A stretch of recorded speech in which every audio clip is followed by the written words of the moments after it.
Good morning everyone. आज हम चर्चा करेंगे कॉरपोरेट कम्युनिकेशन और टाइप्स ऑफ कम्युनिकेशन, निगम संचार और संचार के प्रकार के बारे में। जैसा हम सब जानते हैं, किसी व्यवसाय संगठन में संचार व्यवस्था उसकी सफलता में महत्वपूर्ण भूमिका निभाती है।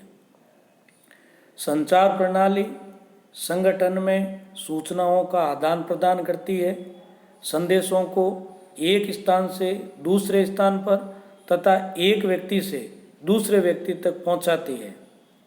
संस्था और संगठन की सफलता बहुत कुछ सीमा तक संचार व्यवस्था पर निर्भर करती है। संस्था के आकार पर संचार व्यवस्था का स्वरूप निर्भर करता है। आकार छोटा होने पर संचार अनौपचारिक होता है, लेकिन यदि संस्था का आकार बड़ा है, इसमें कार्यरत व्यक्तियों की संख्या ज़्यादा है, तो संचार व्यवस्था औपचारिक होती है। अब संचार के जो प्रकार है वो किसी भी संस्था में उसका वर्गीकरण उसके आधार होते हैं, जैसे संबंधों के आधार पर, संदेशों के प्रवाह के आधार पर, प्रकृति के आधार पर, क्षेत्र के आधार पर और माध्यमों के आधार पर। सबसे पहले संबंधों के आधार पर संचार के जो प्रकार है वो दो तरह के हैं। एक होता है औपचारिक संचार यानी फॉर्मल कम्युनिकेशन, और एक होता है अनौपचारिक संचार यानी इनफॉर्मल कम्युनिकेशन। तो इसमें जो है इसमें आप ये देख रहे हैं कि दो तरीके से संबंधों की, एक तो होगा फॉर्मल और दूसरा है इनफॉर्मल, औपचारिक और अनौपचारिक, दो तरह के ये होते हैं।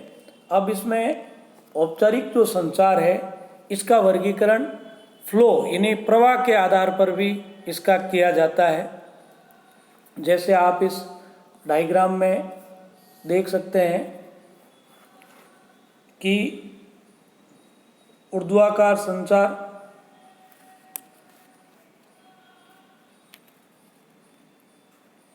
इसमें अवरोही संचार और आरोही संचार है। इसी तरीके से ये क्षितिज या समतल संचार है और आरेखी संचार। इस तरह से इसका प्रदर्शन आप एक डायग्राम के माध्यम से भी कर सकते हैं। अब एक फॉर्मल कम्युनिकेशन बिजनेस हाउस में या कॉरपोरेट हाउस में किस तरीके का होता है वो इस डायग्राम में आप देख सकते हैं। जैसे सबसे ऊपर जो है वो है चेयरमैन एंड मैनेजिंग डायरेक्टर। अब इसके नीचे जितना बड़ा संगठन होगा उतने ही विभाग होंगे। ये देखिए आप, नीचे director marketing, director finance, director production, director R&D। अब नीचे आप लेते हैं तो डायरेक्ट मार्केटिंग के अंडर में मैनेजर सेल्स, मैनेजर एडवर्टाइजमेंट। अब मैनेजर सेल्स के अंडर में आप देखें तो असिस्टेंट मैनेजर रिटेल और असिस्टेंट मैनेजर होलसेल। इसी तरीके से मैनेजर एडवर्टाइजमेंट में देखें तो इसमें प्रोजेक्ट सुप्रिटेंडेंट जो है वो साथ में है। अब डायरेक्टर फाइनेंस के अंडर में मैनेजर, उसके नीचे असिस्टेंट मैनेजर और उसके नीचे हेड कैशियर। इसी तरह से डायरेक्टर प्रोडक्शन के अंडर देखें तो इसके नीचे मैनेजर प्लांट, फिर असिस्टेंट मैनेजर और असिस्टेंट मैनेजर के नीचे प्लांट ए और प्लांट बी। इसी तरीके से डायरेक्टर R&D में देखें तो मैनेजर और असिस्टेंट मैनेजर, यानी ऐसा संचार जो उपक्रम में संगठन द्वारा निर्धारित संबंधों के कारण विभिन्न कर्मचारियों के बीच होता है, औपचारिक संचार कहलाता है। यह संचार कर्मचारियों के मध्य उनके द्वारा दायित्व पूरा करते समय किया जाता है। इस संचार का मार्ग संगठन के ढांचे में निर्धारित जो प्रक्रिया है उसके अनुसार तय होता है। यह विशेष पद या स्थिति में रहकर किया गया संचार है। यह व्यक्तियों के बीच न होकर पदों के बीच होने वाला संचार है। एक संगठन में अधिकारियों तथा अधीनस्थों के मध्य जो कानूनी संबंध होते हैं उन्हें ही औपचारिक संबंध कहा जाता है। इसमें व्यक्तियों की, संगठन की स्थिति, उनके कर्तव्य, अधिकार तथा उत्तरदायित्व पूर्व में ही तय हो जाते हैं। उदाहरण के लिए, यदि संस्था का जनरल मैनेजर अपने सहायक अथवा उप मैनेजर को आदेश या निर्देश या संबंधित कार्य की सूचना प्रदान करता है तो ये संबंध औपचारिक प्रकृति का माना जाएगा। अर्थात एक अधीनस्थ अपने से ऊपर के अधिकारी के आदेश को मानने के लिए बाध्य है। यदि वह ऐसा नहीं करता है तो उस पर कोई भी अनुशासनात्मक कार्रवाई की जा सकती है। यह निरंकुश प्रबंध व्यवस्था में एकल मार्गीय तथा प्रजातांत्रिक प्रबंध में द्विमार्गीय होता है। अधिकारी अपने अधीनस्थों को आदेश, निर्देश, सूचनाएं, नीतियां, नियम, कार्यक्रम, मूल्यांकन आदि के रूप में औपचारिक संदेश देते हैं। दूसरी ओर अधीनस्थ अपने अधिकारियों के पास रिपोर्ट, शिकायतें आदि औपचारिक रूप से प्रस्तुत करते हैं। औपचारिक संदेश प्रदत्त अधिकारों के अंतर्गत नियमानुसार ही दिए जाते हैं। इस प्रकार जब संवाददाता और संवाद प्राप्तकर्ता के मध्य औपचारिक संबंध हो तब उनके मध्य संवादों व सूचनाओं का आदान प्रदान औपचारिक संचार कहलाता है। अब औपचारिक जो संचार है उसकी कुछ विशेषताएं हैं। जैसे ज़्यादातर दशाओं में औपचारिक संदेश लिखकर दिया जाता है। इस संचार के द्वारा केवल अधिकृत तथा सोची समझी सूचनाओं का आदान प्रदान ही किया जाता है। इसमें सूचनाओं का ये आदान प्रदान हमेशा संगठन में बनी अधिकारियों की जो खड़ी सीढ़ी है उसके अनुसार ऊपर से नीचे तथा नीचे से ऊपर भेजा और प्राप्त किया जाता है। सामान्यतया इस संचार की विषय सामग्री, पद्धति, श्रृंखला तथा सामयिकता सभी पहले से तय होती है। यह संचार व्यक्तियों के बीच न होकर उनके द्वारा धारित पदों के मध्य होता है। इसके कुछ एडवांटेज है, लाभ है, वो इस प्रकार हो सकते हैं। जैसे आदेश की एकता, अपने विभाग के कर्मचारियों के काम के लिए विभागीय अधिकारी को ही जिम्मेदार ठहराया जाता है, जिससे कि उसके अधीन काम करने वाले कर्मचारियों को जो भी आदेश व निर्देश दिए जाए वे उसकी जानकारी में हो। इससे अधिकारी की पदस्थिति कायम रहती है और वह अपने सहायकों पर पूरा नियंत्रण रख सकता है। उचित व प्रभावशाली संचार औपचारिक संगठन के माध्यम से किया जा सकता है। तो संचार की इस पद्धति में आदेश की एकता को कायम रखा जा सकता है और अलग अलग आदेशों व निर्देशों में तालमेल बिठाया जा सकता है।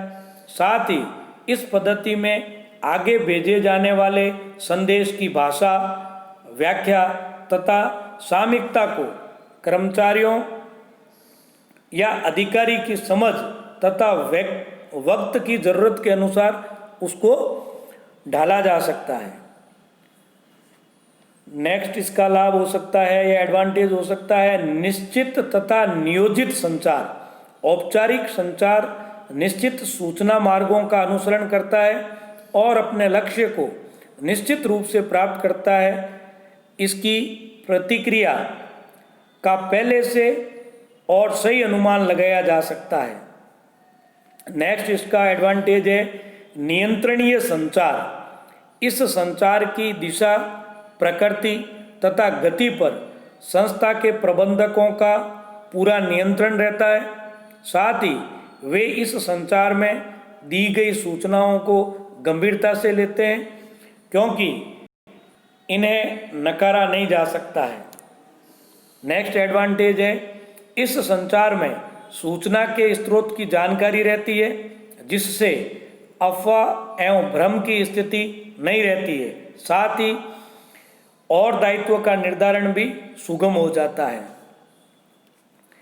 एंड लास्ट है इसका संचार कार्यालय में प्रमाण के रूप में रहता है, क्योंकि प्राय ये लिखित स्वरूप में ही किया जाता है। इसके कुछ डिसएडवांटेज भी है, दोष भी है। जैसे सूचनाओं का निरूपण, प्राय ये देखा जाता है कि सूचनाएं जितने हाथों में से गुजरती है, उसका मतलब उतना ही सूचनाओं का ज़्यादा नष्ट भ्रष्ट होना है। इसके दो कारण हैं। एक, संगठन के हर स्तर पर आगे भेजे जाने वाली सूचनाओं की संख्या इतनी बढ़ती जाती है कि प्रबंधकों को इनकी छंटनी करनी पड़ती है और संक्षिप्तताएं बनानी पड़ती है, जिसके कारण कई महत्वपूर्ण सूचनाएं सही या अधूरी रह जाती है। और दूसरा, अक्सर हर प्रबंधक सूचनाओं को आगे भेजते समय अलग अलग कारणों से केवल वही तथा उतनी ही सूचनाएं भेजता है जितनी वह ठीक समझता है।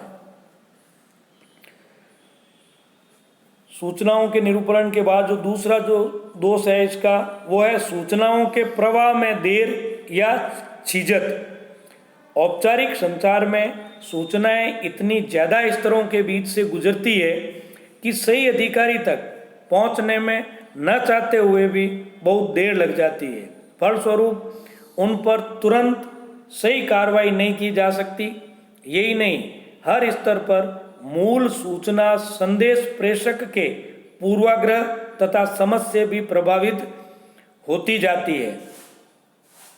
नेक्स्ट है इसका औपचारिक कार्यवाही, फॉर्मल एक्शन।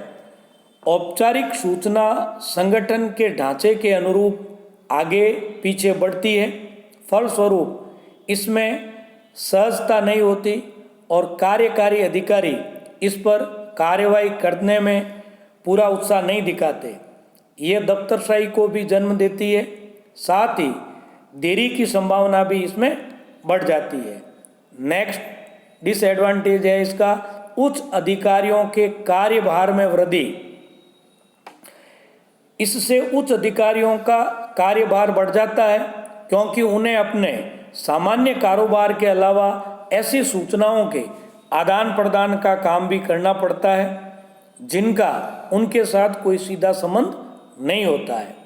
नेक्स्ट है इसका स्थिति संबंधी अवरोध। प्रेषक एवं प्रेषित मध्य पद स्थिति या उसके संबंध में अवरोध होने के कारण संदेश का अर्थ प्रभावित होने की संभावना बनी रहती है। एंड लास्ट इसका डिसएडवांटेज कह सकते हैं, ये कॉस्टली होती है, यानी ये खर्चीली पद्धति है, क्योंकि जो संदेश है वो लिखित प्रेषित किए जाते हैं, जिसमें कई तरह के इसमें खर्चे आते हैं। तो इस तरह से आज सिर्फ औपचारिक जो संचार है उसके बारे में अपन ने चर्चा की है।